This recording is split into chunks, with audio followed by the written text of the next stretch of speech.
এবং আমি একজন ধর্মান্তরিত মুসলিম।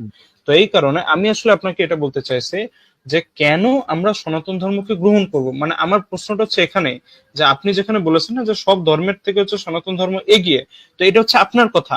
এখন আমার কথা হচ্ছে না, যে না, সনাতন ধর্ম সব ধর্মের থেকে এগিয়ে না।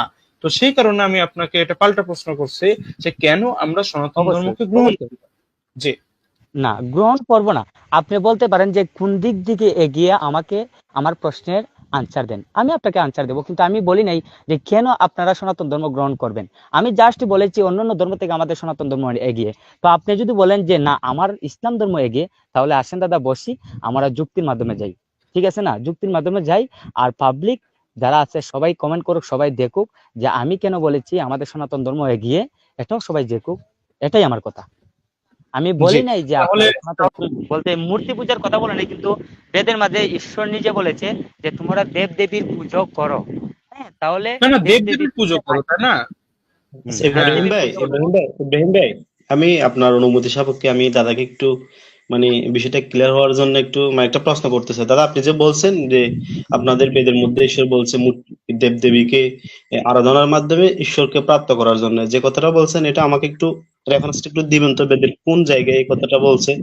কারণ আমরা দাদা তো বিশেষ করে, জি জি দাদা, আমি খারিদিন ভাবে বলতেছিলাম। অবশ্যই দাদা, আপনি রেফারেন্স চাইছেন, আপনাকে অবশ্যই রেফারেন্স দেব। আমি রেফারেন্স যদি চান তাহলে আমি আপনাকে একবারে রেফারেন্স শো নিয়ে আপনাদেরকে আমি লাইভ শো করব আমার পেজে, হরিভক্ত ঠাকুরের মধ্যে আমার পেজের মধ্যে আপনাদেরকে লাইভ শো করব। তো এখানে মাঝে কিন্তু আপনারা অনেকে বলেছেন যে আমি নাকি পলায়ন হয়েছি, আসলে একটু ব্যস্ততার কারণে আমি আপনাদের লাইভে আসতে পারিনি।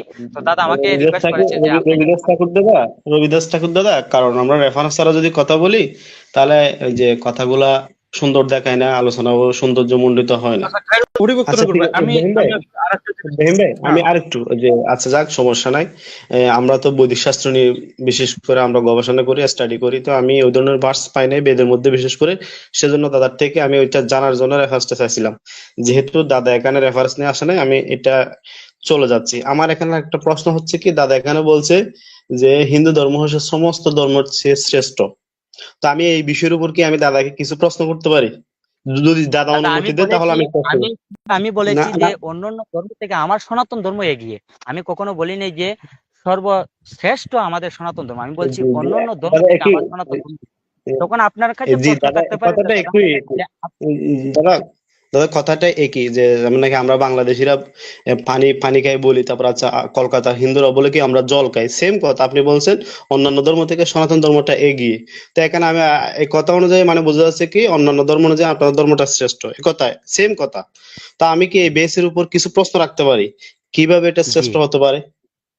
বিষয়টা হচ্ছে কি, আচ্ছা আপনাদের ধর্ম আপনি বলতেছেন হচ্ছে সর্বশ্রেষ্ঠ, তো সর্বশ্রেষ্ঠ বা উঁচু ধর্ম অবশ্যই সেটা সায়েন্টিফিক ভাবে প্রমাণিত হতে হবে এবং মানবিক হতে হবে।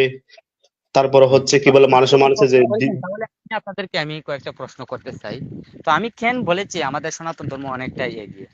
তো এখানে যে জায়গাতে যুক্তিতে সবকিছু মানে প্রমাণ করা হবে, কারণ যুক্তি এখন আমি বেস্ট মনে করি যে যুক্তির মাধ্যমে যদি দাদা, এটা যদি হ্যাঁ, সবাই এটা বুঝতে পারে তাহলে যুক্তি আমার। জি দাদা, সেগুলো বলতেছি যে আপনি যেটা বলছেন না, এখন তো দ্বিতীয় আমরা কথা তো হলো, বিশেষ আমাদের করে, সনাতন ধর্মে দাদা, দাদা আমাদের দাদা সনাতন আমাকে, ধর্মে একটাই।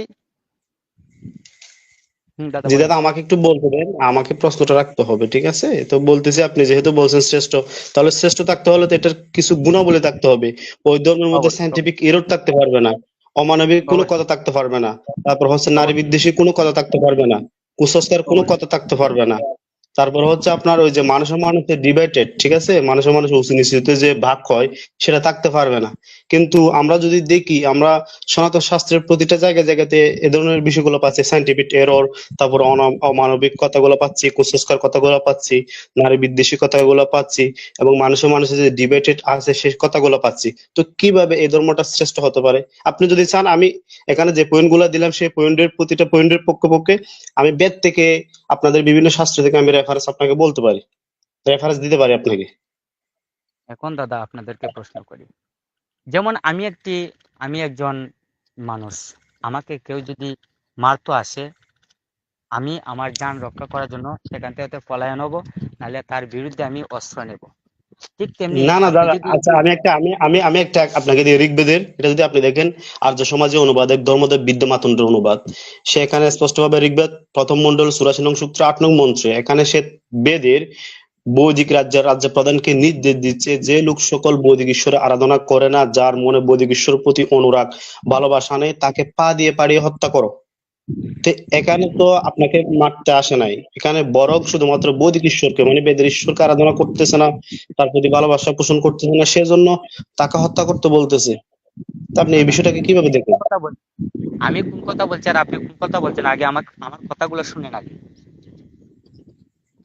প্রথম প্রশ্ন, কেউ যদি আমাকে মারতে আসে, হয়তো আমি আমার আত্মসম্মান রক্ষা করতে হয়তো অস্ত্র তুলে নেবো, নইলে পলায়ন হবো। একটা পিঁপড়াকে যদি কেউ মারতে যায়, পিঁপড়াও সে বাঁচার জন্য পলায়ন হয়। একটা পশুকে যদি মারতে চায় মানুষ, তাহলে সেও বাঁচার জন্য পলায়ন হয়। একটি কীট পতঙ্গ, এই পৃথিবীতে যা কিছু সৃষ্টি হয়েছে, এই বিশ্ব ব্রহ্মাণ্ডে যা কিছুই জীবজন্তু প্রাণী আছে, একজন আরেকজনকে মারতে গেলে সে পলায়ন হওয়ার চেষ্টা করে। তো আমরা জানি, কাউকে যদি আমরা মারি, যদি একটা মানুষ যদি আমরা খুন করি, এটার অপরাধ আমরা শাস্তি ভোগ করবো। হয়তো আমাদের আইন আদালত আছে, সেখানে গিয়ে আমরা শাস্তি ভোগ করবো।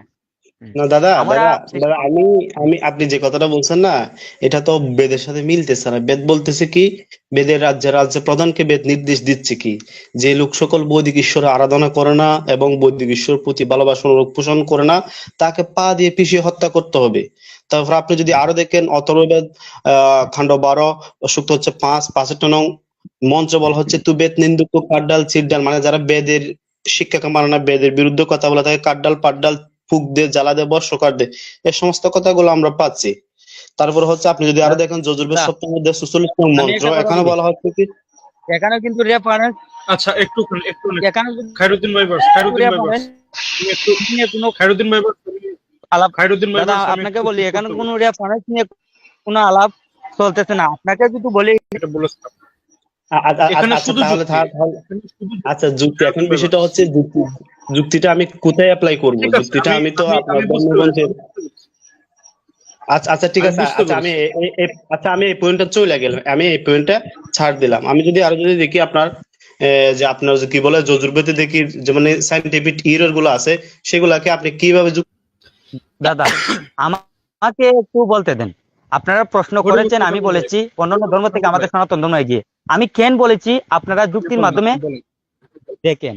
তো বিষয়টি হলো, প্রত্যেকটা প্রাণী কিন্তু বাঁচার জন্য দিয়ে আছে, অন্যান্য প্রাণীর মধ্যে নাই। তো বিশেষ কথা হইলো, আমরা যদি এটা বুঝি, একটা মানুষকে খুন করলে আমরা আইন আদালতে গিয়ে আমরা শাস্তি ভোগ করা লাগবো, তাহলে এই পৃথিবীতে যতগুলা পশু পাখি আছে, ওদেরকে মেরে হত্যা করে আমরা যে ভক্ষণ করতেছি, এটা আমরা কতটুকু পাপ করতেছি?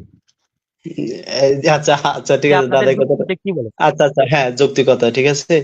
পৃথিবীতে যতগুলো প্রাণী আছে খায়রুদ্দিন ভাইবার্স, প্রত্যেকে, খায়রুদ্দিন ভাইবার্স, খায়রুদ্দিন ভাইবার্স, আমি আমি একটু কথা বলি, তুমি বলবে এই বিষয়টা না, আমি আমি একটু নিয়ে কথা বলি ওনার সাথে।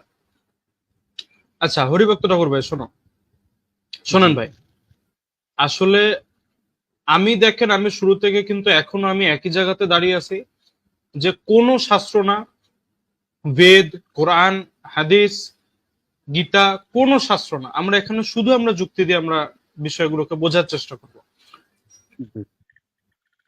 তো এই যে আচ্ছা, আপনি এই যে একটা যে কথা যে, এখানে ভাই, এই যে ইব্রাহিম ভাই, এই যে মানুষ আর পশুর কি স্ট্যান্ডার্ড এক? মানে উনি যেভাবে মানে বর্ণনা করলো, উনি মনে করতেছে কি আমরা যে মানুষ আর যে পশু পাখি যারা আছে, আমাদের জীবনের মূল্য বেশি, না এখানে পশু পশু পাখি এবং মানুষের জীবনের ভ্যালু কি একই মনে করতেছে নাকি? এটা একটু আমাকে একটু বলেন তো, মানুষ ঠিক আর আছে, পশু পাখির ঠিক কি আছে, ঠিক জীবনের আছে, ভ্যালু কি একই নাকি? সালিম ভাই একটুখানি একটুখানি আপনার একটু একটু একটু ধৈর্য ধরেন ভাই আমার, একটুখানি আপনার একটু ধৈর্য ধরেন, আমি একটু হরিভক্ত ঠাকুর ভাইয়ের সাথে আমি একটু কথা বলি, আপনারা একটু ধৈর্য ধরেন, ঠিক আছে? আচ্ছা হরিভক্ত ঠাকুর ভাই, আপনি আপনি যে কথাটা বললেন, আপনি যে প্রশ্নটা এখানে রাখলেন, ওটা আরেকবার একটু যদি একটু একটু রিপিট করেন, এই যে পশু পাখি যে নিয়ে আপনি যেটা বললেন। আমি বলছি যে আমরা জানি, বিশ্ব ব্রহ্মাণ্ডের সৃষ্টির সেরা জীব মানুষ। আমরা যে মানুষ সৃষ্টি হয়েছে, আমরা হইলাম সর্বোচ্চ স্থান দিয়েছে আমাদের ঈশ্বর। তো হুম, আমাদের তো জ্ঞান আছে, বুদ্ধি আছে, সবকিছু আছে। আমরা যদি একজন মানুষকে খুন করি, আমরা শাস্তি ভোগ করি। আমি আগেও বলছি, একটা পিঁপড়াকে যদি মারতে যায় তাহলে সে পিঁপড়াও বাঁচার জন্য পলায়ন করে। একটি কীট পতঙ্গ যদি মারতে যায়, সে কীট পতঙ্গ বাঁচার জন্য পলায়ন করে। প্রত্যেক জি। প্রাণীর এক জানের মায়া আছে। তা আমরা যে এসব প্রাণীগুলা মানে জীবগুলা হত্যা করে নিজে ভক্ষণ করতেছি, এগুলা কি আমরা পাপ করতেছি না পুণ্য করতেছি? এটা আপনারা বুঝতে হবে। আচ্ছা, আচ্ছা ইব্রাহিম ভাই, এখানে এখানে আমি একটা যুক্তি দিয়ে একটা কথা বলি। এখানে মানুষই যে শুধু প্রাণী খায় তা তো না, আপনার অন্যান্য প্রাণীও কিন্তু অন্যান্য প্রাণীকে খায়। এখন আমরা যদি এরকম করি যে মানুষ যদি কোনো মানুষকে হত্যা করে তাহলে কিন্তু মানুষের ফাঁসি হয়ে যায়। তখন একটা বাঘ যদি হরিণ খায় তাহলে কি ওই বাঘের এই ধইরা কি আমরা ফাঁসি দিয়ে দিব? আচ্ছা, দাদা, ঠিক ওই আছে, যেই আমি বাঘ ঠিক আছে। হরিণ এই খাওয়াবে জন্য তো সেই বাঘকে কি না না এখানে সালিম ভাই, ইব্রাহিম ভাই এটা কিন্তু না একটু ওনাকে একটু না, না, একটু আমি একটু এটার বুঝে জন্য, এটার জন্য সালিম ভাই, এই যে আপনার একটা এই উত্তরের জন্য বিষয়টা এদিক থেকে ওদিকে কিন্তু রাস্তা বদল করবে, ঠিক আছে? মানে আপনি তো বুঝতে পারছেন আমি এটা কি বলতে চাইছি, আপনি তো বুঝতে পারছেন আমি এটা কি বলতে চাইছি। মানে বিষয়টা এদিক থেকে আচ্ছা ওদিকে আচ্ছা কিন্তু চলে ব্যাপারটা যাবে, আপনি বলুন। তখন কিন্তু আর কিছু আর করার থাকবে না, ঠিক আছে? আমি আশা করি আমি এটা আপনাকে বোঝাতে পারবো স্পষ্ট করে। কারণ গাড়ি যদি এদিক থেকে ওদিকে যদি চলে যায় সমস্যা আছে, ওই জন্য আমরা সোজা পথে আমরা চলবো। তো যাই হোক, যেটা বলছিলাম হরিভক্ত ঠাকুর ভাই, আপনি এই যে একটা যে কথা বলেছেন, এই যে মানুষ হচ্ছে সর্বশ্রেষ্ঠ, হ্যাঁ, সৃষ্টির মধ্যে একদম ঠিক। আর একটা 2 নম্বর কথা যেটা আপনি বললেন, এই যে তাহলে এই যে এত যে পশু পাখি যে হত্যা করা হচ্ছে, তো এগুলো কি ঠিক করছে? তো ভাই আমি আপনাকে একটা প্রশ্ন করতে চাই পাল্টা, ওটার উত্তরটা দিলে তারপরে আমি আবার কন্টিনিউ করব, এটা আপনার এই উত্তরটা আমি দেবো ইনশাল্লাহ। আমি যে প্রশ্নটা আপনাকে করছি যে, আচ্ছা ভাই, আমরা প্রাণী হত্যা না করে কি আমরা থাকতে পারবো? মানে এটা কি সম্ভব? দাদা, এখন আপনি আপনার প্রশ্ন করেন। আপনার যদি কোনো প্রশ্ন থাকে তাহলে আমি আনসার দেওয়ার চেষ্টা করব। যে আমার আমরা প্রশ্নটা হচ্ছে এটাই, আপনি বলেছেন যে প্রাণী হত্যা করাটা ঠিক হচ্ছে না, ঠিক আছে, আমি এটা মেনে নিলাম যে ধরেন প্রাণী হত্যা করাটা ঠিক হচ্ছে না, আপনার কথা অনুযায়ী ধরেন আমি এটা মানে এক মুহূর্তের জন্য এটা মেনে নিলাম, কিন্তু আমার প্রশ্ন হচ্ছে এটা যে প্রাণী হত্যা না করলে কি আমরা থাকতে পারবো, আমরা কি বাঁচতে পারবো? অবশ্যই। কিরকম করে? গাছেরও তো প্রাণ আছে, গাছেরও আচ্ছা, তো না, প্রাণ আছে। উনি সম্ভবত দাদা, আপনি প্রাণ প্রাণ বিষয়টা জানে না। উনি সম্ভবত এই বিষয় নিয়ে লেখাপড়া করে নাই। আপনি কি জানেন যে লতা পাতারও কি আছে, প্রাণ আছে? জি দাদা জানি। না, না, ওটা বাদ দিলাম, ওটা বাদ দিলাম। না আমি না না না না শাকসবজি না আমি না খাবো, না না, শাকসবজি আমি খাবো ভাইয়ে না। বলছেন, যে যে লতা পাতারও প্রাণ আছে। হ্যাঁ, আমি জানি লতা পাতার প্রাণ আছে। তাহলে তো আপনি আপনি যদি বলেন যে তা লতা আপনি পাতার প্রাণ আছে, তাহলে আমার আমার জবাবটা শুনেন দাদা, আমি একটা কথা বলি। আচ্ছা, আপনি যদি আচ্ছা, জি একটা বলেন। হাঁসকে বলি দেন, সে হাঁস হুম, কি হুম। বেঁচে থাকবে? আচ্ছা, আচ্ছা, আচ্ছা, এখন বিষয়টা আর হচ্ছে কি, যে বুঝতে হ্যাঁ, দিলে এখন দাদা, বিষয়টা হচ্ছে হাঁসকে যদি বলি দেন তাহলে সে কখনো বেঁচে থাকবে না। কিন্তু আমরা যদি দাদা লতা আমাকে পাতা আমার ছিঁড়ানি পরে দাদা, দিতেছি, আমি সে আপনার লতা কথাটা পাতার ডাল বুঝছি, আবার আপনি দেবে। আমার কথাটা জবাবটা শুনুন দাদা, আমি আপনার কথাটা বুঝছি, ঠিক আছে? আপনি আমার জবাবটা নেন। আপনি বলতেছেন হাঁসকে যদি জবাই দিই, সেখানে তার অনুভূতি আমরা দেখতে পাচ্ছি, সে কান্না করতেছে অথবা অন্য কিছু করতেছে, এটা দেখতে পাচ্ছি। কিন্তু আমি যখন শাকসবজি খাচ্ছি, এটা একটা প্রাণ, এটাকে হত্যা করে তেলে বাইরে যখন খাচ্ছি, সেখান থেকে আমরা কোনো কি পাচ্ছি না, রেসপন্স পাচ্ছি না। সে কান্না করতেছে না, এ করতেছে না, সে করতেছে না। তো এটা কি জন্য হচ্ছে? যে যে প্রাণ, দুইটাই প্রাণ। একটা প্রাণকে যখন আপনি হত্যা করে খাচ্ছেন, সে কিন্তু কোনো রেসপন্স দিচ্ছে না, কিন্তু আরেকটা প্রাণকে যখন আপনি জবাই করে খাচ্ছেন, কিন্তু সে রেসপন্স দিচ্ছে না। এটা কি কারণে দিচ্ছে না এই দুইটা প্রাণ? এটা কি আপনি জানেন? অবশ্যই জানি। আচ্ছা বলেন তো, এটা কি কি কারণে হচ্ছে, কি কারণে তাদের রেসপন্স মধ্যে এত ডিফারেন্স আছে, যেমন কি জন্য? একটা একটা জীবিত প্রাণী, একটা জীবিত প্রাণীর সাইক্লোন থাকে ফাস্ট, আর একটা জীবিত প্রাণীর সাইক্লোন থাকে ফাস্ট। যেমন শাকসবজি যেগুলো আছে, ওদের সাইক্লোন 3। ঠিক আছে, এই জি, জন্য আমরা ওদের খান্না মানে সাইক্লোন, বিজ্ঞানী যদি জানতো যে সাইক্লোন 3 আর 5, ওদের খান্নাগুলো স্নায়ু আমরা স্নায়ু শুনতে পাইনি। স্নায়ুতন্ত্র, স্নায়ুতন্ত্র বলেন, বলেন। বলে। হ্যাঁ, তো এখন আপনি আপনি বিষয়টা নিজেও বলছেন যে যে আপনাকে একটা এটা প্রাণীর বলবো। স্নায়ু, ঠিক আছে, একটা প্রাণীর হচ্ছে স্নায়ুতন্ত্র আমাদের থেকে বেশি, কিন্তু আরেকটা প্রাণীর কম। সেজন্য একজনটা কম। শুনতেছি, আরেকজনটা শুনতেছি না, ঠিক আছে? তো সেম বিষয়টা ঠিক আছে। হচ্ছে কি, আমরা যদি যে যে বলছেন যে শাকসবজির স্নায়ুতন্ত্র নাই, এগুলো আমরা শুনতে পাই না, সেজন্য তাকে হত্যা করলে কোনো সমস্যা নাই। কিন্তু আমরা শাকসবজি হাঁসে শুনতে পাচ্ছি, সেজন্য হাঁসকে খুন করতে পারবো। তো সেম যে আমাদের যে সমাজের মধ্যে কিছু অটিস্টিক অথবা কিছু ভাই ব্রাদার যারা যারা হাঁটতেও পারে না, কথাও বলতে পারে না, তারপর হচ্ছে কান্নাও করতে পারে না, শুনতেও পারে না, দেখতেও পারে না, তাদেরকে কি তাদের স্নায়ুতন্ত্র কম, এই জন্য কি তাদেরকে আমরা হত্যা করব? এখন আপনাকে বলি দাদা, শুনেন, আমি যদি একটি পেঁপে গাছ থেকে পেঁপে পারতে চাই, আমি কিন্তু পেঁপে গাছকে মারি নাই, তার কিছু ফল দিয়েছে সেগুলো আমরা আনি। আজকে যদি একটা পেঁপে আনি, কালকে যদি একটা পেঁপে আনি, গাছটা কিন্তু জীবিত রয়ে গেছে। আমরা যদি লতা পাতা যদি আনি, সে লতা পাতারও ডানাগুলো আমরা ছিঁড়ে আনতেছি, কিন্তু না সে ওই কিন্তু হাঁসও তো না রয়ে না গেছে। ওটা তো তো এই আমরা যুক্তি হলে তো না এই যুক্তি হলে তো ওই হাঁসটাকেও বলা যায় যে এই হাঁস তো আরো 10টা হাঁস জন্ম দিয়ে গেছে। ওই যে হাঁসটা আমরা হত্যা না, করে খাইলাম, আমার কথা শুনুন। ওইটাও তো যে আরো 10টা হাঁস হাঁসটাকে জন্ম দিয়ে গেল যে না। হাঁসটাকে মারা হবে, যে মুরগিটাকে মারা হবে, সে আর কখনো হ্যাঁ ফিরে আসবে না। কিন্তু আমি যদি একটি পেঁপে গাছ থেকে না না পেঁপে পাইরে আনি, আচ্ছা তাহলে তা মূলা গাছটা কিন্তু মূলা জীবিত যখন রয়ে আপনি গেছে। না না ওই যে মূলা মূলা মূলা মূলা মূলা যখন উঠান, গাজর যখন উঠান, হ্যাঁ ওইটাও তো আপনি পুরো আনামি খেয়ে ফেলেন। হ্যাঁ মূলা আপনি আনাম খেয়ে ফেলেন, গাজর আনাম খেয়ে ফেলেন। তারপর শসপাতা গাছ, এই যে আপনার শসপাতা যেটা বলে, ওটা একবারে গোড়ার থেকে উঠায় ফেলায়, তারপর ওইটা আগুনের মধ্যে সিদ্ধ করে। হ্যাঁ ওইটারে জীবিত ওই আগুনের মধ্যে সিদ্ধ করে, প্রচুর নির্মম ভাবে হত্যা করে তাকে আগুনের মধ্যে সিদ্ধ করে আপনারা খেয়ে ফেলেন। তো ওটাও তো একটা ভয়ঙ্কর একটা অমানবিক ব্যাপার তাহলে। মূলাকে তো একেবারে জীবিত খেয়ে ফেলেন। হ্যাঁ মূলাকে কাঁচা খেয়ে ফেলেন না, জীবিত। আপনার একটা গরুকে তো মনে করেন যে জবাই করা হয়, তার মাংস রান্না বান্না করে খাওয়া হয়। আপনারা তো একটা শসা জীবিত খেয়ে, একটা মূলা একেবারে কাঁচাই খেয়ে ফেলেন। হ্যাঁ একবারে তাকে হত্যা করে ফেলেন। তো এটা তো আরো আপনার ফাঁসি হওয়া উচিত আমি মনে করি। যারা যে মূলা একেবারে মূলার জীবন কেড়ে নেয়, তাদেরকে তো ফাঁসি দেওয়া উচিত।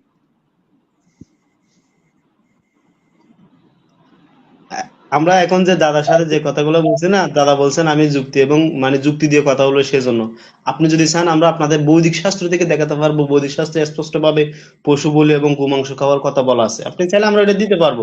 তবে আপনি যেহেতু শাস্ত্রের রেফারেন্সের ঠিক দিকে আছে যাচ্ছেন না, খায়রুদ্দিন ভাই, যুক্তি এবং লজিকের কোনো দিকে যাচ্ছেন, কোনো শাস্ত্র সেজন্য না, আমরা কোনো আপনার সাথে শাস্ত্র না। লজিক্যালি কথা বলতেছি। খায়রুদ্দিন ভাই কোনো শাস্ত্র না। আচ্ছা এবারে এবারে আপনারা এতক্ষণ ধরে কথা বলেছেন, এবারে এবারে আমি আমি একটা কথা বলি।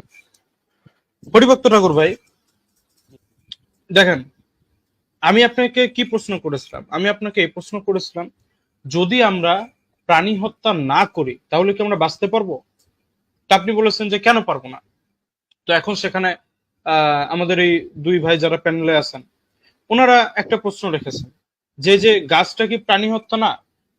তো আপনি সেখানে বেশ কিছু যুক্তি দিয়েছেন যে না, গাছের পেঁপে বা গাছের ফল যদি আমরা খেয়ে নিই তো সেটা তো মরবে না।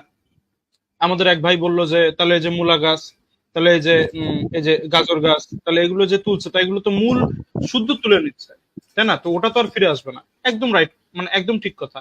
আমি তার থেকেও সুন্দর একটা দাদাকে আমি একটি উদাহরণ প্রশ্ন আপনার করি, কাছে দাদাকে আমি একটি প্রশ্ন করি। আমি আমাদের আমি আমাদের প্রশ্ন সিম্পল লেখা আছে শাস্ত্রের মধ্যে, যে জিনিসটা আমরা, আমার কথা শুনেন দাদা, এখানে প্রশ্নটা হয়েছে যে এই বিশ্ব ব্রহ্মাণ্ডে কে সৃষ্টি করেছে? ঈশ্বর সৃষ্টি করেছে। তখন উনার সৃষ্টির দান যদি আমরা উনাকে দেই, তাহলে আমাদের শাস্ত্র মতে কোনো পাপ নয়। যেমন আমরা শাকসবজি, যে আমাদের শাকসবজি, আমি দাদাকে একটা কথা বলি, শাকসবজি আমরা যে রন্ধন করে কিন্তু আগে আমরা ভগবানের কাছে প্রার্থনা করে তারপরে সে শাকসবজি আমরা মানে প্রসাদ রূপে আমরা খাই। তো বিশেষ করে ঠিক আছে। এই বিশ্ব ব্রহ্মাণ্ডে যা কিছু সৃষ্টি হয়েছে ভগবানের সৃষ্টির মূল যদি আমরা ভগবানকে দিয়ে খাই, সেখানে আমাদের পাপ নয়। এটাই হলো আমার কথা। আমরাও ধন্যবাদ। তো এই যে আমরা খাওয়ার সময় কি বলি জানেন? আমরা খাওয়ার সময় বলি বিসমিল্লাহির রহমানির রহিম। এটা আমাদের বলতেই হয়, যে কোনো খাবার। পানি খাওয়ার সময় আমরা বলি বিসমিল্লাহির রহমানির রহিম। তো এটা তো আপনার মতোই হইলো তাইলে। ভাই ভাই আমাকে একটুখানি বলতে দেন ভাই, ভাই আমাকে একটুখানি বলতে দেন। আপনারা আপনারা একটুখানি যদি একটু ধৈর্য ধরেন। আচ্ছা হরিভক্ত ঠাকুর ভাই, আমি বুঝতে পারলাম আপনার আপনার যে কথাটা, এটা নিয়ে আমি পড়ে আসছি। এই কারণে আমি শুরুতে বলেছিলাম যে বিষয়টা যদি স্টেপ বাই স্টেপ যদি যায় তাহলে ঠিক আছে। রাস্তা দিয়ে গাড়ি এদিক ওদিক হচ্ছে, এটা আমি বুঝতে পারছি। আমি আপনাকে যেটা বলছি, আমি আপনার কাছে একটা প্রশ্ন রেখেছিলাম যে আমরা কি প্রাণী হত্যা ছাড়া কি বাঁচতে পারি? আপনি বলেছেন কেন বাঁচতে পারি না।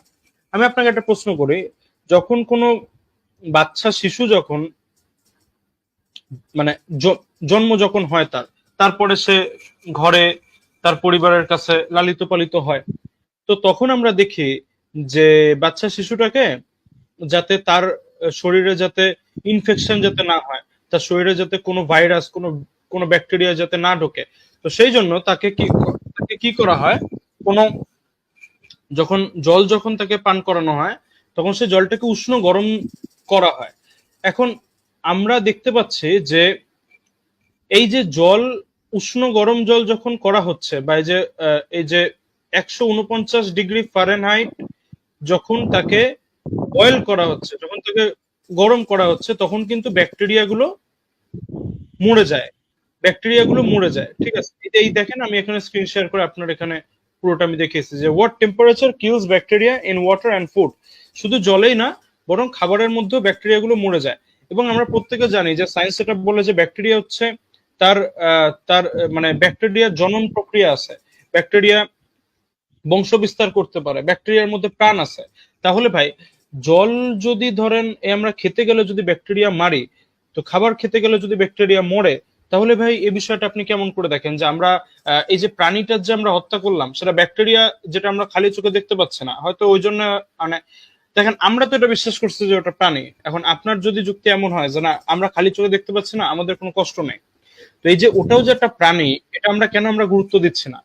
আমরা গরু, হাঁস, মুরগি, মাছ এটা কাটার সময় যতটা গুরুত্ব দিচ্ছি, কেন ব্যাকটেরিয়াটাকে যখন আমরা জল খেতে গিয়ে, খাবার খেতে গিয়ে যখন তাকে উত্তপ্ত করে যখন মেরে ফেলছি, তার বংশ বিস্তারটাকে আমরা শেষ করে দিচ্ছি, তাহলে এটা কেন আমরা গুরুত্ব দিচ্ছি না? আর এটা যদি আমরা গুরুত্ব দিই, তাহলে দেখেন আমরা জল খেতে পারবো না, তাহলে আমরা খাবার খেতে পারবো না, তাহলে আমার প্রশ্ন হচ্ছে এখানে, তাহলে তো আমরা বাঁচতে পারলাম না।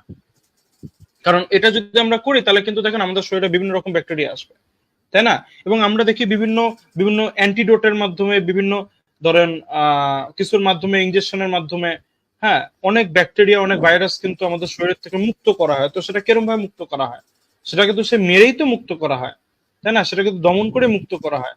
তাহলে ভাই আসলে প্রাণী হত্যা ছাড়া আমরা কি করে বাঁচবো? জি, একটু বলবেন এটা, হরিবল। দাদা শুনেন, আপনাদেরকে একটা কথা বলি, গাছের প্রাণ আছে সে সম্পর্কে আমার অবগত আছে, গাছেরও প্রাণ আছে সে সম্পর্কে আমার অনেকটাই অবগত আছে।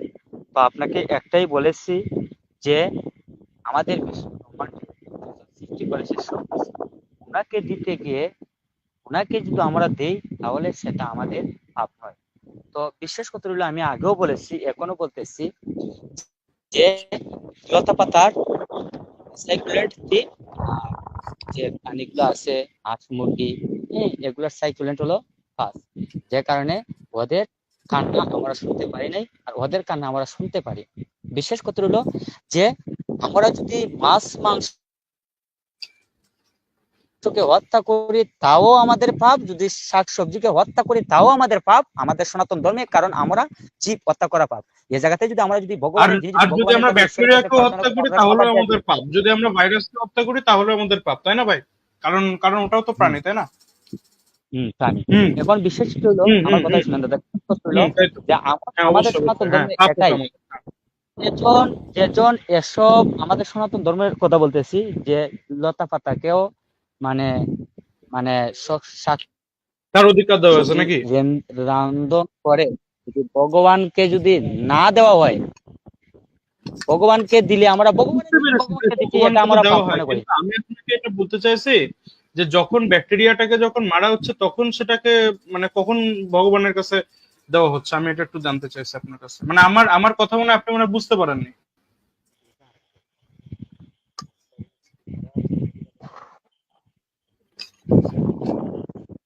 দাদা বলেন।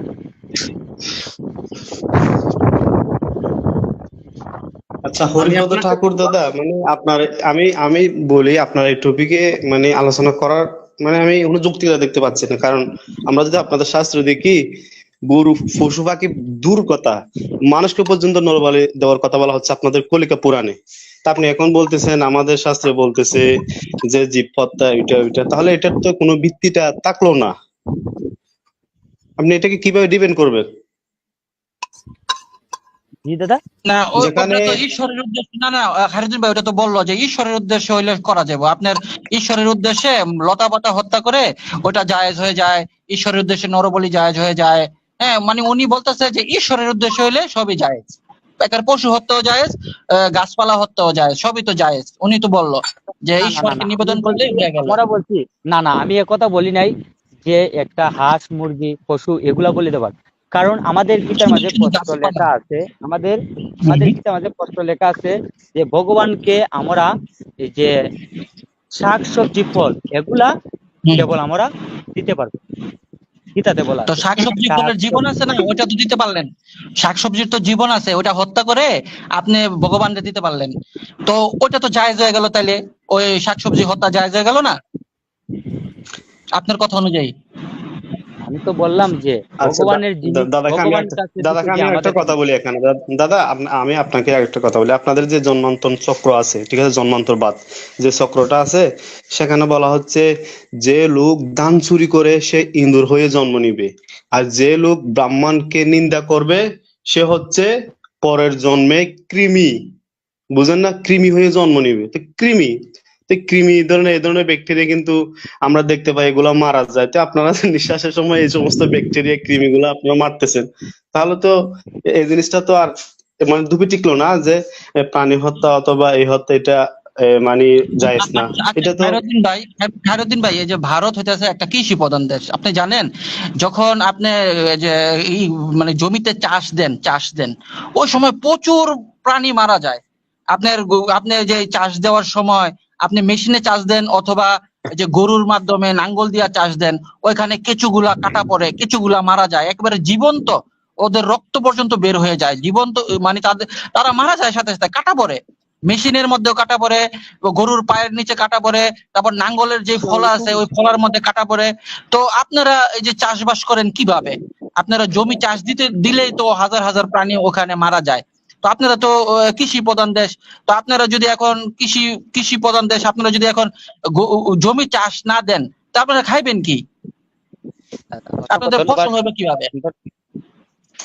দাদা, অসংখ্য ধন্যবাদ, সুন্দর প্রশ্ন করেছেন। ঈশ্বর বলেছে জেনে যদি কোনো প্রাণীকে হত্যা করো তাহলে পাও। আর যে মানে যে প্রাণীটি মানে হত্যা হয়েছে আপনি যদি না দেখতে পারেন, আপনার অজান্তে যদি হত্যা হয়ে যায়, তাহলে সেটা আরে ভাই আমি এটা বলতেছি মানে না, আপনি দেখেন, ঈশ্বরের আপনি দোষ নেই। দেখেন মানে ঋগ্বেদ, জেনে শুনেন যেটাকে দাদা, আপনি দেখেন, জেনে দাদা এটা টিকতেছে না। আপনি দেখেন ঋগ্বেদ 10 মণ্ডল 86 নং সূক্তের 13 এবং 14 নং মন্ত্র, এখানে ঠিক বলা আছে, হচ্ছে ইন্দ্র 15 থেকে 20টা মাংস পাক করে খেয়েছেন, এবং ঠিক আপনার আছে, পরিত খায়রুদ্দিন ভাই পুরাণের মধ্যে বলা হচ্ছে। এগুলো এগুলো এগুলো এখানে আমি আসতে দিতে আমি চাইছি না।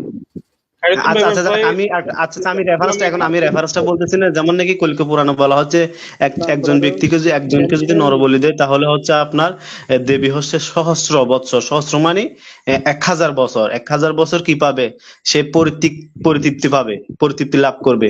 যদি ঠিক আছে, তিনজনকে ঠিক আছে, যদি নরবলি দেয় তাহলে হচ্ছে আপনার এই যে লক্ষাধিক বছর পরিতৃপ্ত হয়। তো এখানে তো আপনি ঠিক বলতেছেন আছে। যে মানে যদি অজান্তে যদি হত্যা হয়ে যায় তাহলে এটা অন্য কথা, কিন্তু এখানে তো আপনাদের শাস্ত্রে স্পষ্ট ভাবে বলতেছে এটা তো অজান্তে না, এটাতে একেবারে বিধান দিয়ে দিতে ঠিক বলতেছে। আছে, তো আপনি এই ঠিক বিষয়টাকে আছে, কিভাবে ডিফেন্ড করবেন? জি, দাদা আপনাকে ঠিক আছে, একটা কথা বলি।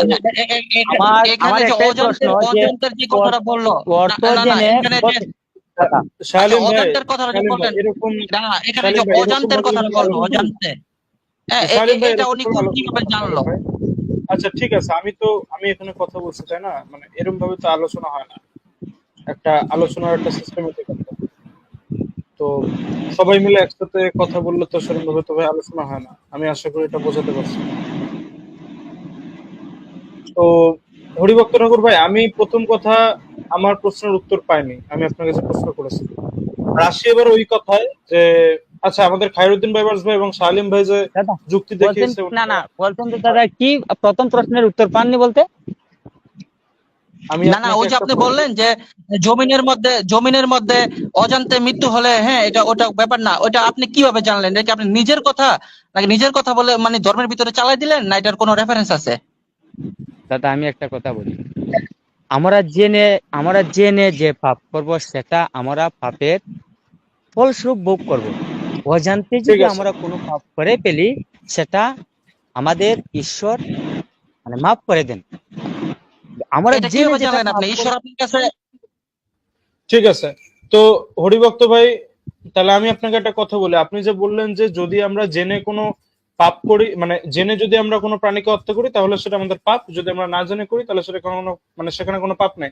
তাহলে এই যে আমি যে এখন আপনাকে একটা জানিয়ে দিলাম, এই যে আমরা 149 ডিগ্রি ফারেনহাইট অর্থাৎ 65 ডিগ্রি সেলসিয়াসে যদি আমরা কোনো জলকে যদি উত্তপ্ত করি তাহলে সেখানে সব ব্যাকটেরিয়া গুলো নাশ হয়ে যায়, সব ব্যাকটেরিয়া সেখানে মরে যায়। তাহলে এটা তো আপনি আজকে জেনে গেলেন আজকে এই যে আমার সাথে আলোচনা করতে গিয়ে। তাহলে কি ভাই আমরা মানে আমি জানি না আপনি বিবাহিত নাকি, অথবা আপনার কখনো বিবাহিত মানে হবেন আপনি অবশ্যই, অথবা যদি আপনি আপনার সামনে যদি কোনো বিবাহিত আহ পরিবারকে দেখেন এবং তাদের বাচ্চাকে যদি তারা এই যে গরম জল করে এবং জলটাকে ব্যাকটেরিয়া মুক্ত করে তার শিশুকে যদি খাওয়ায়, তাহলে তো অবশ্যই তো তাহলে তার পাপ হবে। এবং বিশেষ করে আপনিও যদি এমনটা করেন তাহলে এটা আপনার পাপ হবে, কারণ আজকে আপনি এটা জেনে নিয়েছেন যে জলকে যদি আমরা উত্তপ্ত করি তাহলে 65 ডিগ্রি সেলসিয়াস যদি আমরা উত্তপ্ত করি তাহলে সেই জলটা ব্যাকটেরিয়া মুক্ত হয়। আর ব্যাকটেরিয়ার প্রজনন ক্ষমতা আছে, ব্যাকটেরিয়ার প্রাণ আছে, ব্যাকটেরিয়া বংশ বিস্তার করতে পারে, ব্যাকটেরিয়া গমন করতে পারে।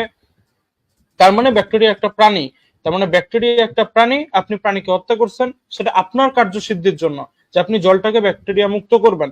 এবং আপনি এটা আজকে জেনে গেলেন যে ব্যাকটেরিয়া একটা প্রাণী এবং আমি সেটাকে হত্যা করে আমি আমার কার্যসিদ্ধির জন্য আমি জলটাকে ব্যাকটেরিয়া মুক্ত করছি, রোগ মুক্ত করছি।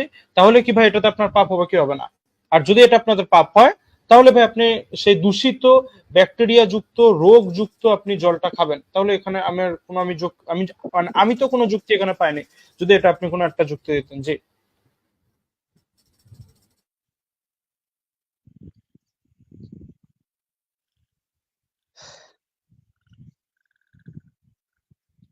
দাদা শুনেন, বলেন। এখন বিষয়টি হলো আসলে আমরা কথা বলতে বলতে অনেক সময় পার করে ফেলছি। আর আপনাদের আপনারা যুক্তি আপনারা দিবেন, আমি যুক্তি দিব, আপনাদের কাছে যুক্তি এক্সপেক্ট করবেন না। কারণ আপনাকে আমি বারবার বলেছি দাদা যে আমরা জেনে যেটা পাপ কর্ম সেটা আমাদের পাপ পাপের ফল ভোগ করতেই হবে। এখন তার বিষয় মানে হলো আপনাকে তার মানে আপনাকে পাপের ফল ভোগ করতে হবে এবং পৃথিবীর যত সবাই আছে সবাইকে প্রাণী হত্যার জন্য সে সে ধরেন এই যে ধরেন আপনি এবং যারা বৈষ্ণবরা আছে ওনারা ওনারা প্রাণী হত্যা করেন না বলে ওনারা এটা দাবি করেন, কিন্তু ওনারাও কিন্তু জেনে শুনে প্রাণী হত্যা করছে। বিশেষ করে আপনি যদি এখন গরম জল করেন, আপনি যদি কোনো খাবার যদি আপনি গরম করেন, যেমন আমরা আরেকটা উদাহরণ এখানে আমরা দিতে পারি। কোনো খাবার যদি ঠান্ডা জায়গায় ছিল, ঠিক আছে, অথবা কোনো খাবার আমরা দেখি যে যদি ঠান্ডা হয়ে গেছে এবং সেটা কিছুক্ষণ পড়ে আছে, সেটাকে আমরা মাইক্রোওভেনে দিই। মাইক্রোওভেনে আমরা কেন দিই? এই কারণে, কারণ ওটা যাতে শীতল অবস্থায় থাকার ফলে ওটা যদি কোনো ব্যাকটেরিয়া বা কিছু যদি হয়ে থাকে তাহলে ওটা সেখানে ব্যাকটেরিয়া মুক্ত হবে। তো এই যে এটা যে আমরা করছি এবং আপনি এটা অবশ্যই করবেন, এটা আপনাকে করতেই হবে। আচ্ছা আমি আরো একটা আপনাকে কথা বলি।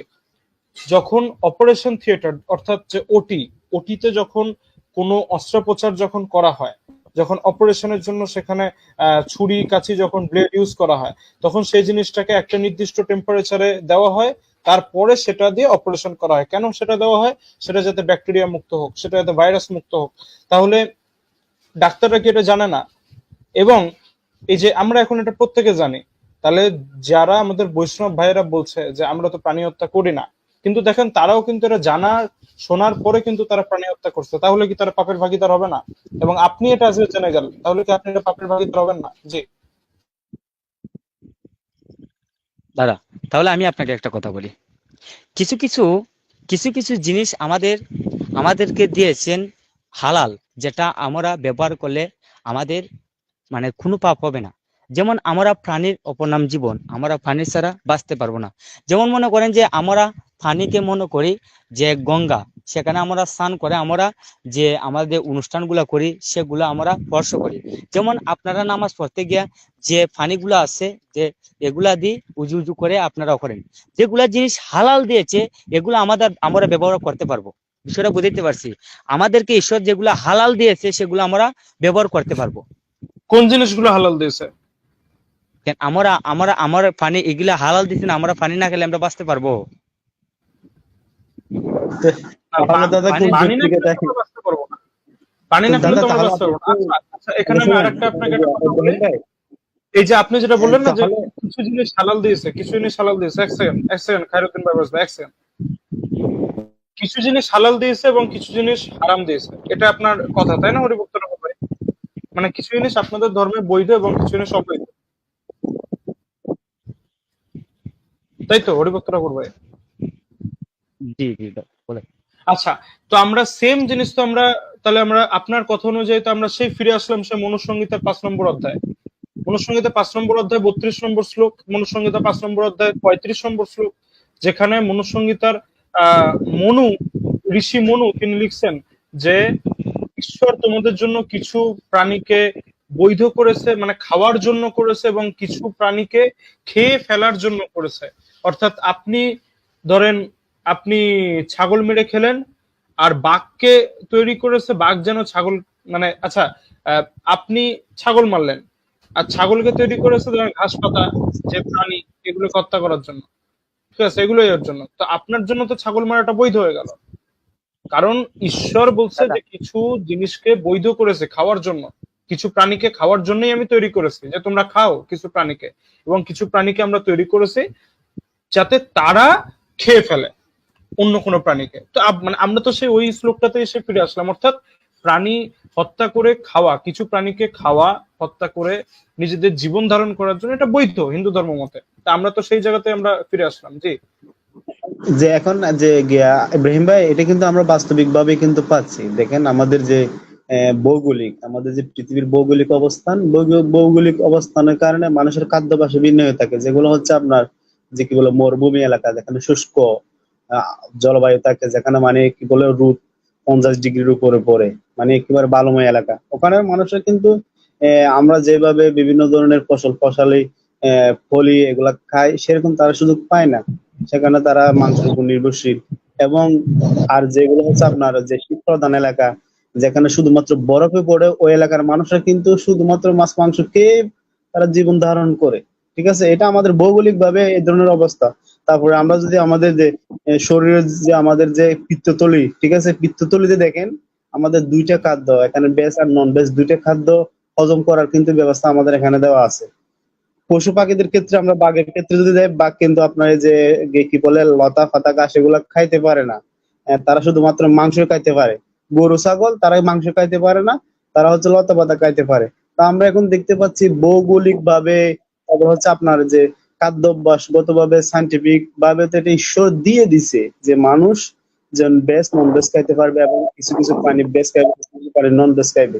তা আপনি এটাকে কিভাবে ভাই আপনি কোন যুক্তিকতা ডিপেন্ড করবেন, যেখানে আপনাদের শাস্ত্রীয় স্পষ্ট ভাবে বিভিন্ন পশু পাখি এমনকি গরু পর্যন্ত খাইতে বলতেছে, এমনকি মানুষকে পর্যন্ত নরু বলে দিতে বলতেছে? এটা আপনি কোন যৌক্তিকতায়, কোন লজিকে আপনি এটাকে ডিপেন্ড করবেন? আমরা সাইন্টিফিক ভাবে পাচ্ছি, তারপর আমাদের শরীরের যে খাদ্যাভ্যাস, হজমের যে শক্তি আছে, সেই শক্তির মাধ্যমে বুঝতে পাচ্ছি। এবং বিভিন্ন প্রাণী যারা শুধুমাত্র মাংস ভক্ষণের কি আছে মানে হজমের তাদের পিত্তথলি আছে, আর কিছু আছে যারা শুধুমাত্র গাছ লতা পাতা হজম করতে পারে, মাংস হজম করতে পারে না।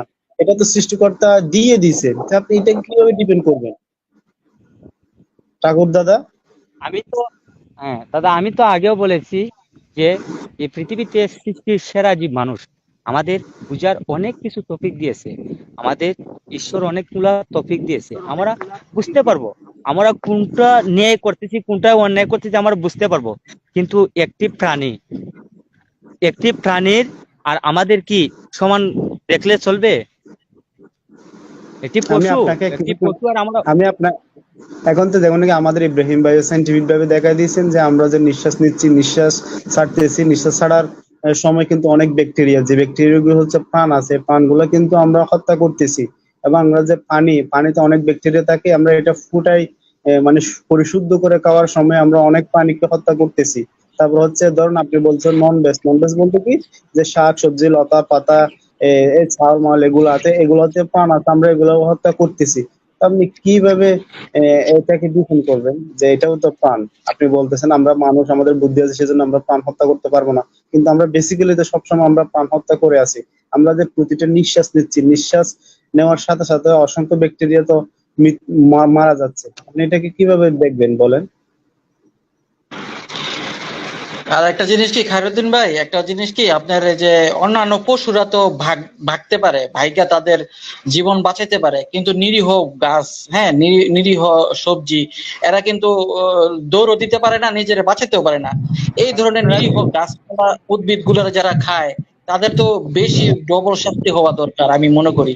যদি ঈশ্বর থেকে থাকে আর সেই যদি ঈশ্বর যদি চায় যে প্রাণী হত্যা কেউ না করুক, তাহলে আমি মনে করি কি যারা পশু পাখি খায় তাদের চাইতে যারা যারা শাকসবজি হত্যা করে তাদের ডবল শাস্তি হওয়া উচিত। আমি মনে করি তাদের ডবল পাপ হওয়া উচিত।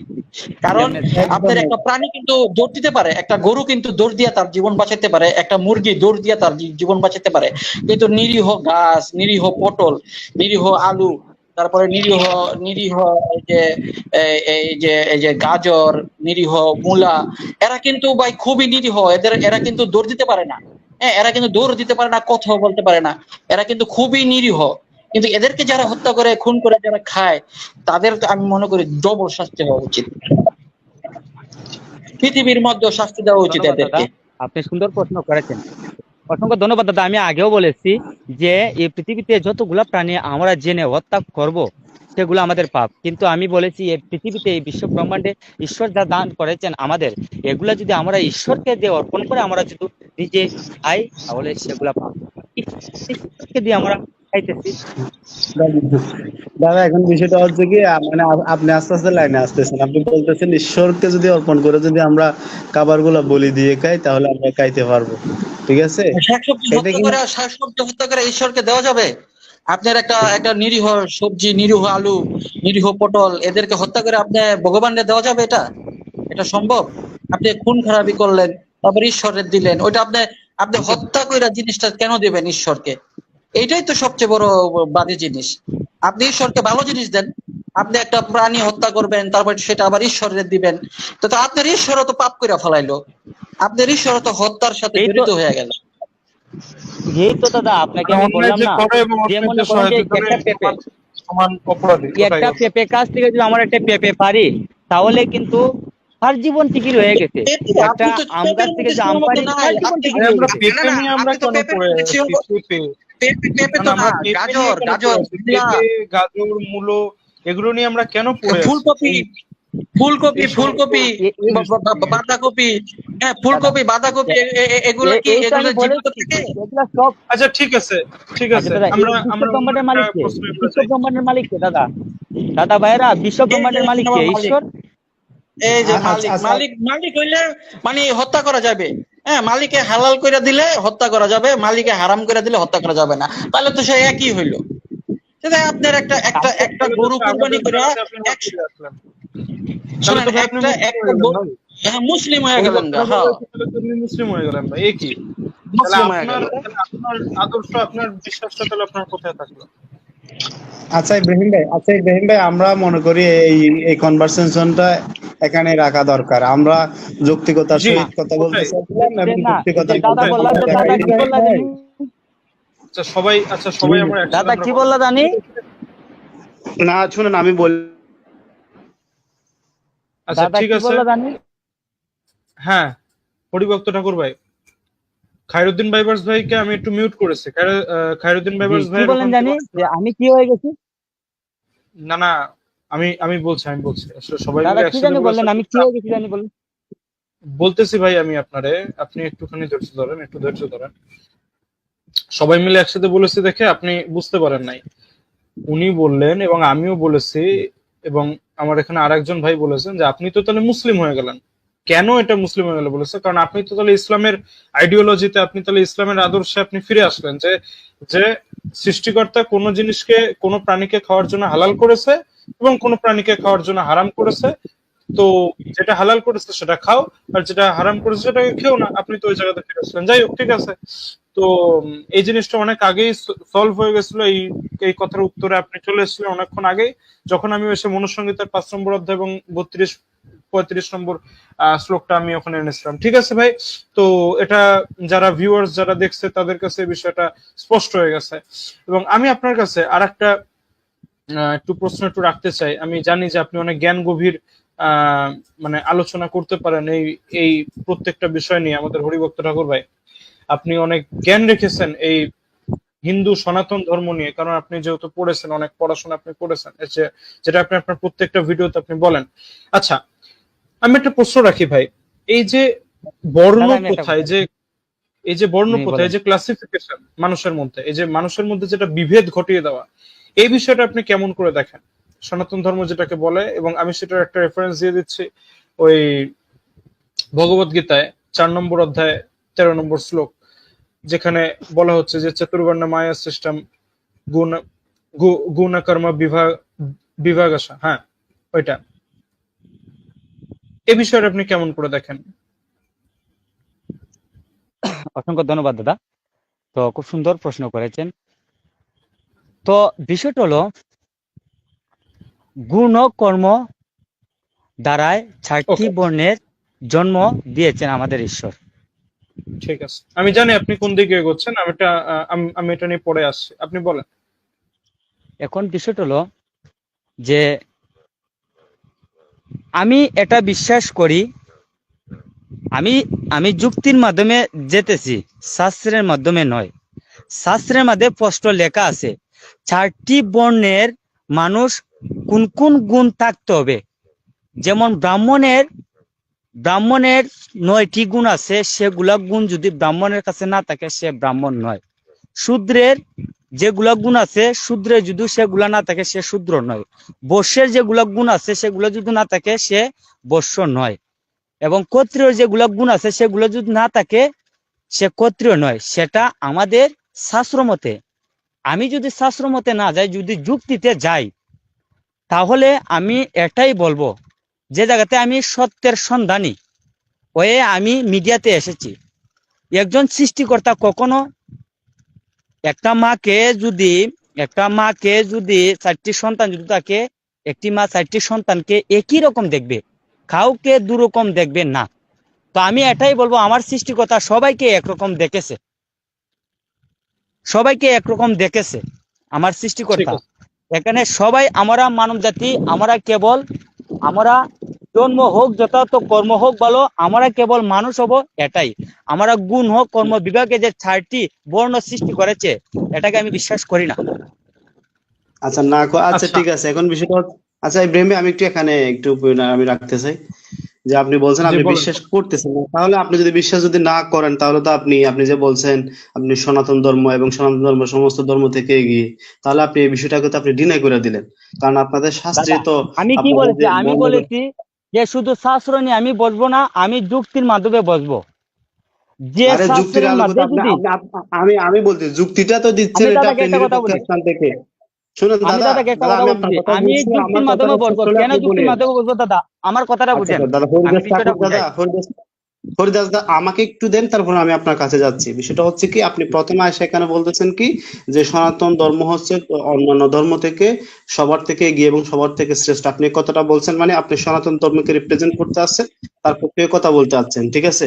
যখনই আমরা বিভিন্ন পয়েন্ট উত্থাপন করে আপনার সনাতন ধর্ম থেকে আপনাকে প্রশ্ন করতেছি, আপনি ওই বিষয়টাকে ডিনাই করে দিচ্ছেন, যে আপনি বলতেছেন আমি জাতপাতকে আমি এটা মানি না, জন্মগত যে জাতপাত আছে এটা মানি না। যদি এটা যদি না মানেন, তাহলে তো আপনি আপনাদের শাস্ত্র আপনাদের ধর্মের কথাকে আপনি ডিনাই করলেন। আর যদি আপনাদের ধর্ম কথাকে যদি ডিনাই করেন, শাস্ত্র কথাকে যদি ডিনাই করেন, তাহলে আপনি কিভাবে সনাতন ধর্মের অনুসারী হতে পারেন? আমাকে এই প্রশ্নটা জবাবটা দেন। আপনি যদি চান আমি আপনাদের শাস্ত্র থেকে দেখাবো, আপনাদের শাস্ত্রে স্পষ্ট ভাবে কি বর্ণবাদ হচ্ছে জন্মগত ভাবে, আমি স্পষ্ট ভাবে রেফারেন্স দিয়ে প্রতিটা পয়েন্ট উত্থাপন করে আপনাকে বলবো, আপনি যদি চান। তো এখন আপনি আমাকে এটাই বলবেন, আপনি আপনাদের শাস্ত্রের কথা ডিনাই কইরা আপনি বলতেছেন আমি জন্মগত যেটা আছে যে বর্ণমত এটা মানি না, তাহলে আপনি কিভাবে আপনার সনাতন ধর্মের অনুসারী হতে পারেন? আমাকে সেই যুক্তিটা একটু দেখাবেন। অসংখ্য ধন্যবাদ দাদা। আমার একটাই কথা থাকবে, আমি আবারও বলছি, আমি যদি লাইভ বা ডিবেট কারোর সাথে বলি, শুধু শাস্ত্র নিয়ে বলবো না, আমি যুক্তির মাধ্যমে বলবো। কারণ এই পৃথিবীতে যা কিছু আমাদের শাস্ত্রগুলো এসেছে, বা আপনাদের কিতাবগুলা, যা আপনাদের কোরআন বা আমাদের বেদ গীতা যা কিছু এসেছে, সেগুলা যদি ভগবানের মুখশ্রুতি বাণী হয়ে থাকে, লিপিবদ্ধ করেছে মানুষরা, তা ঠিক নেই। দাদা তা ঠিক নেই, যা কিছু লিপিবদ্ধ হয়েছে সেগুলা মানুষ করেছে, সেগুলা কম্পিউটার দ্বারা মানুষ করেছে নি। এখন আমি আপনার মুখ আচ্ছা থেকে জানতে চাচ্ছি, এখন আমি আপনার মুখ থেকে জানতে চাচ্ছি, আপনি কি সনাতন ধর্ম বলি, আপনি কি হিন্দু ধর্মকে বিলিভ করেন বা সনাতন ধর্মকে বিলিভ করেন? দাদা আমার কথা শুনেন, আমার কথা হলো, আমি যদি একটা শাস্ত্রের মধ্যে যা আছে তাই আমাকে মানতে হবে। সেটা যদি আমার যুক্তির মাধ্যমে বা 10 জনকে নিয়ে আমি বসবো, সেটা যদি যুক্তির মাধ্যমে পড়ে না, তাহলে এটা আমি কিভাবে মানবো? হ্যাঁ, ধন্যবাদ। এই তো কথাটা আছে। আপনি যদি মনুসংহিতা দেখেন, যারা হচ্ছে বেদকে মানে না, বেদ বিরুদ্ধ কথা বলে, তারা হচ্ছে নাস্তিক। এবং নাস্তিকদের শাস্তি বেদের মধ্যে বলতেছে কি, যারা হচ্ছে বেদের ঈশ্বরের আরাধনা করে না, যারা বেদ বিরুদ্ধ, তাদেরকে পা দিয়ে পিষিয়ে হত্যা করতে হবে। তার মানে কি, আপনি বেদের কথাকে অমান্য করতেছেন, ঠিক আছে? তার মানে আপনি বেদের নাস্তিক। কথা, এবং নাস্তিক তাহলে নাস্তিক এগিয়ে হলো কি? কাকে আচ্ছা, আপনি যদি নাস্তিক কাকে বলে আপনি জানেন? সনাতন নাস্তিক ধর্ম যদি কাকে বলে আপনি নিজেই মানতে না পারেন, তাহলে আপনি এগিয়ে এই কথাটা কেমনে বলতে পারেন? আপনি নিজেই তো সনাতন ধর্ম মানেন না, বিশ্বাস করেন না, না, বলতেছেন এগুলো সব নাস্তিক কাকে মানুষের বলে লেখছে। দাদা জানেন? তাহলে নাস্তিক এগিয়ে কাকে কেমনে বলে জানেন? বলবেন এটা? নাস্তিক কাকে বলে জানেন দাদা? একটা মূর্খ আমরা জানি। মানুষকে এখন মানুষ কখনো নাস্তিক যে- বলে না। আচ্ছা একটা শুনেন মূর্খ দাদা, আমরা মানুষকে জানি, কখনো মানুষ শুনেন শুনেন নাস্তিক বলে না। শুনেন দাদা, নাস্তিক কাকে বলে আমরা জানি, এবং আপনাদের শাস্ত্র থেকে দেখাবো নাস্তিক কাদেরকে বলা হয়। এখন নাস্তিক কাদেরকে বলে আপনি কি মনে করেন, সেটা আপনার অভিব্যক্তিটা আমাদের সামনে উত্থাপন করুন। কাদেরকে নাস্তিক বলা হয়? দাদা শুনেন, যখন একটি শিক্ষিত মানুষ তার নিজ ধর্ম সম্পর্কে জানার অনুপ্রাণিত হয়, সে শাস্ত্রগুলো অধ্যয়ন করে, নিজে জানার চেষ্টা করে দেখে কোনগুলা সত্য কোনগুলা মিথ্যে, হ্যাঁ, সেটা থেকে নিজ বিরত থাকে এবং 10 জনকে বিরত রাখার চেষ্টা করে, আর এই মানুষটাকে সমাজে নাস্তিক করে। তো মানুষ কখনো নাস্তিক হয় না।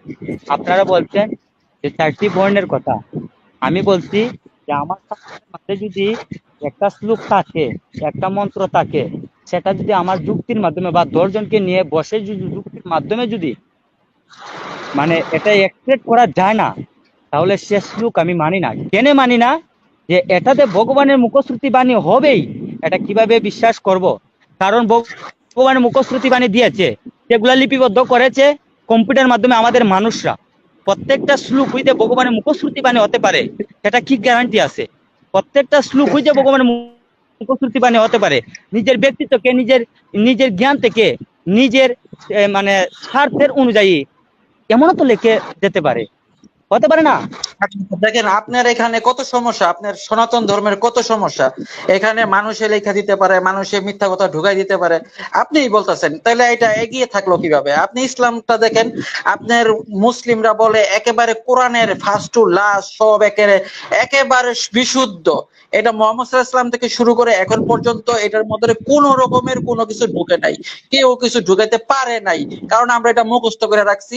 পৃথিবীর যে কোনো মানুষ, সে হোক বা আরবীয়, তার ভাষা যদি আরবের হয়, তারপর তার ভাষা যদি চাইনিজ হয়, তার ভাষা যদি হিন্দি হয়, তার ভাষা যদি বাংলা হয়, সে নিজেও আপনার 7 বছরের ছেলে পর্যন্ত, 7 বছর বয়সী একটা শিশু পর্যন্ত কোরআন মুখস্থ করে রাখছে। তো এই জন্য কি হয় জানেন, আপনি কোরআনটা কেউ বিকৃত করতে পারে না। এই জন্য দেখেন ইসলামটা এগিয়ে, আপনি বলতে পারেন আপনি লজিক অনুযায়ী ইসলাম ধর্মটাই হচ্ছে সবচেয়ে এগিয়ে, কারণ আপনি যে সনাতন ধর্মটা বিশ্বাস করতেছেন, সেই সনাতন ধর্মের মধ্যে মানুষের তার নিজের কথা ঢুকাই দিতে পারে।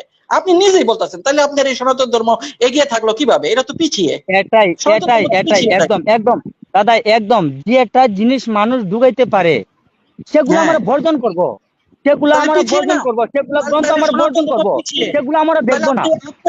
আপনাকে তো বলতে ঠিক। হবে সনাতন ধর্ম সালিম ভাই, পিছিয়ে। হ্যাঁ, সালিম ভাই ঠিক আছে, ঠিক আছে, বুঝতে পেরেছি।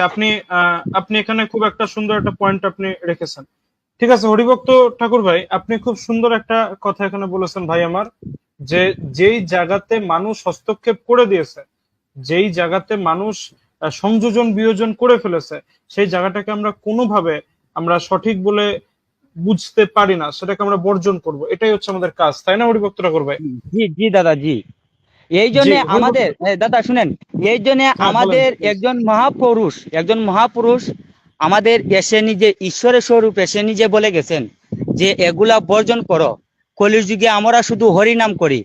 যেমন আপনারা যেমন একজন বিশ্বাসী, আমরাও একজন বিশ্বাসী হওয়ার কথা বলেছে। আমাদের হরিটাকে যেজন আমাদের দুঃখ কষ্ট সুখ শান্তি দরাদামি, যেজন সবকিছু হরণ করেন, আমাদের ঈশ্বর আমাদের হরি, কেবল ওনার নামই ডাকার জন্য বলছে, সবকিছু বর্জন করার কথা বলছে। যেটা আমি সত্যের সন্ধানী অজানা তত্ত্ব হয়ে পেয়েছি, সেটা আমার কথা নয়, আমাদের মহাপুরুষ গৌরাঙ্গ মহাপ্রভুর কথা, যেজন ঈশ্বরের স্বরূপ নিজে বলে গেছেন। কারণ সেগুলা ভেজাল আছে। নিজে ব্রাহ্মণের ঘরে জন্ম নিয়ে এগুলা থেকে বর্জন করার কথা বলেছে, কারণ এগুলা ভেজাল আছে। কারণ 4 বর্ণের মানুষ সৃষ্টি করেছে একজন সৃষ্টিকর্তা, একজন মা কোনোদিন 4টে সন্তানকে 4 রকম দেখবে না, এক রকম দেখবে। তাহলে এটা আমার যুক্তির মাধ্যমে পড়ে না, এবং আমি 10 জন লিয়ে যদি বসি, যদি সেটা আমার যুক্তির মাধ্যমে পড়ে না। এই জন্য বলছে যে এগুলা বর্জন করো, শুধু কলিযুগে হরি নাম বলো, একমাত্র হরি আমাদের সার, যেজন আমাদের সৃষ্টি করেছেন, উনাকে ডাকার কথা বলেছেন, সবকিছু বর্জন করার কথা বলেছেন। এটাই একদম সঠিক। যদি কেউ রেফারেন্স দিতে চায়, আমি হাজার রেফারেন্স দিতে পারবো। জি জি, কিন্তু অবশ্যই আপনার অবশ্যই হরি ঠিক। তো বললো, আপনার যে হরি, এই হরি তো বললো যে চতুর্বর্ণং মায়া শ্রেষ্ঠং, মানে সে নিজেই নাকি চতুর্বর্ণ সৃষ্টি করছে। আপনার হরি তো সৃষ্টি করছে এটা চতুর্বর্ণ।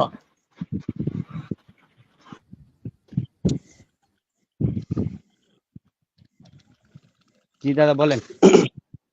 আচ্ছা হরিদাস দাদা, হ্যাঁ, আপনাকে যে হরিভক্ত আমাদের ঠাকুর ভাই, শারীন ভাই বলছে দাদা কি, আমি একটা কথা বলি।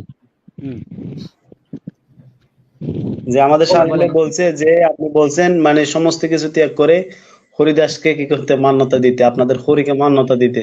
কিন্তু সেই জি হরি বলতেছে চতুর্বর্ণ মায়া সিস্টেম, মানে চতুর্বর্ণটা আমি সৃষ্টি করছি, ঠিক আছে? তো এবং তো- তো এখন আপনি যার কথায় মানবেন, যাকে অনুসরণ করবেন, সে যখন এই কথাটা বলতেছে, তা আপনি তার কথার পক্ষে কিভাবে থাকবেন, তার কথার উপরে উপরে কিভাবে থাকতে পারবেন আমাকে দাদা, বলেন।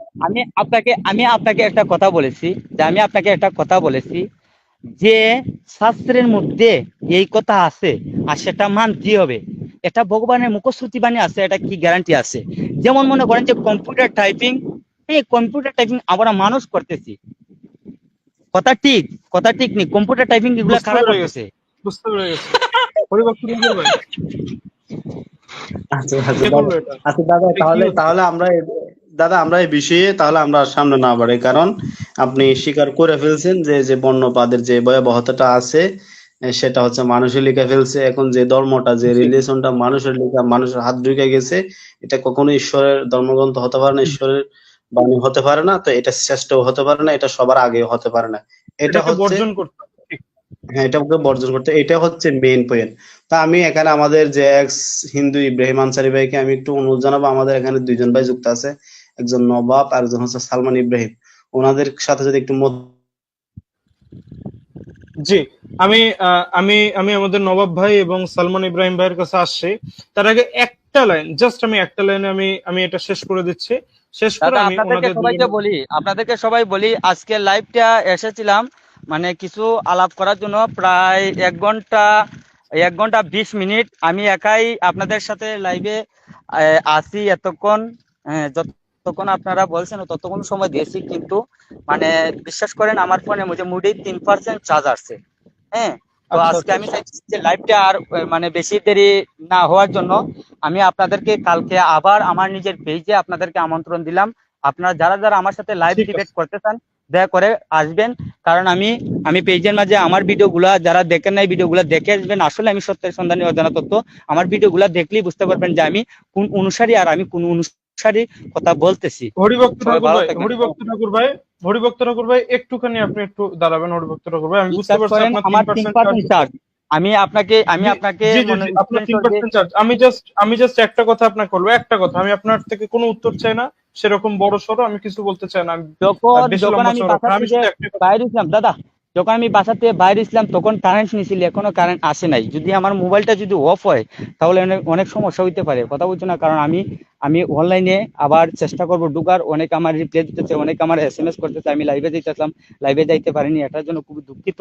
আমি আপনাদেরকে দয়া করে বলছি, কালকে আপনাদের সবাইকে আমি আমন্ত্রণ দিলাম আমার পেজ থেকে, আমার পেজে আপনাদেরকে নিয়ে আমি ডিবেট অবশ্যই যাব, করবো। অবশ্যই আর যাব জাস্ট হরিভক্ত ঠাকুর আজকে ভাই। যেভাবে আমরা যে ফ্রেন্ড হিসাবে আমাদের ফ্রেন্ড হিসাবে একে অপরে পরিচিত হব, আমরা কথা বলবো, ঠিক আছে? আপনারা হরিভক্ত ঠাকুর আপনারা ভাই, যুক্তি দিবেন, আপনার আচ্ছা। আর হরিভক্ত একটা ঠাকুর কথা, ভাই। আমি যে একাই আপনাদের সাথে আমি ডিবেট করতেছি, আপনার গ্রুপের মানুষের সাথে ডিবেট করতেছি, আমার যদি কথাবার্তায় আপনারা যদি কোনো আঘাত পেয়ে থাকেন দয়া করে আমাকে ক্ষমা সুন্দর দৃষ্টিতে দেখবেন, পাইনি, কেমন? পা- কারণ পাইনি ভাই, পাইনি। আমি আপনাদের অনেক ছোট, দয়া করে আমাকে ক্ষমা সুন্দর দৃষ্টিতে দেখবেন, কেমন? আমার আমাদের থেকেও যদি কোনো খারাপ মনে যদি আঘাত পেয়ে থাকেন, ক্ষমার দৃষ্টিতে অবশ্যই দেখবেন, কারণ আমাদের উদ্দেশ্য কাউকে আমার এখানে একটা আঘাত দেওয়া প্রশ্ন না। ছিল তো। আমার একটা প্রশ্ন ছিল। আচ্ছা, দাদা আমি প্রশ্নগুলো আমার আপনারা রাখবেন, কিন্তু ওনার ফোনে চার্জ নাই, উনি এক্ষুনি চলে যাবে। আমি শুধু একটা কথা ওনাকে বলতে চাই, হরিভক্ত ঠাকুর ভাই, আপনি যেহেতু প্রথমে এটা দাবি করেছেন, আপনি এটা সবার সামনে আমাদের এখানে প্রশ্ন, সরি, আমাদের সবার সামনে এখানে আপনি পরিচয় রেখেছেন নিজের, যে আপনি একজন সত্যের সন্ধানী এবং আপনি যৌক্তিকভাবে বিষয়গুলোকে মানতে চান, বিষয়গুলোকে দেখতে চান, যে যে জিনিস যৌক্তিকভাবে আপনি মানে দেখবেন যে এটা এটা ঠিক না, তো আপনি সেটাকে বর্জন করবেন। তো আমি একটা কথা বলতে চাই হরিভক্ত ঠাকুর ভাই, আহ যদি আমরা এটা দেখতে পাই যে ইসলাম হচ্ছে সব থেকে শ্রেষ্ঠ এবং ইসলাম হচ্ছে একমাত্র সৃষ্টিকর্তার প্রেরণ করা একটা দিন, একটা জীবন ব্যবস্থা, যেটা, এবং আপনি এটা বিশ্বাস করেন যে পুরো বিশ্বের সৃষ্টিকর্তা হচ্ছে একজন, তো যদি এটা বোঝা যায়, তাহলে কি আপনি ইসলাম গ্রহণ করতে ইচ্ছুক হবেন, কারণ আপনি একজন সত্যের সন্ধানে? দাদা আমার কথা শুনেন, এটা কখনো সম্ভব না।